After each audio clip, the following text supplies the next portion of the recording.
পাম্পের যে অবস্থা ভাই, দেখেই তো ভয় পেয়ে গেছি। এদের নিয়ে ইরানে যুদ্ধে যেতে হবে যাতে তাড়াতাড়ি বাংলাদেশে তেল চলে আসে। মানুষ এমনি সময় দিব না, অজুহাত দিব, কিন্তু এখন পাম্পের সামনে ঘন্টার পর ঘন্টার বসে থেকে একবার 1.5 লিটার তেল পেয়েও খুশি থাকে।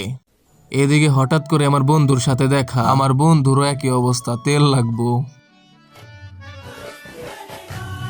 যাই হোক, বন্ধুর সাথে অনেকক্ষণ আড্ডা দেওয়ার পর আমাকে বললো যে যাই করো মামা, হেলমেটটা ঠিকঠাক মতো মাথায় পরে নিও। আমিও ভাই জ্ঞানটা নিয়ে বললাম ওকে ঠিক আছে, কিন্তু ভাই আমার একটা বদ অভ্যাস কি, হেলমেট বাড়িতেই থাকে কিন্তু আমার মনে থাকে না। যাই হোক, আর একটা বিষয় ভালো লাগে কি, ও টয়লেটে গেলেও হেলমেট লইয়া যায়।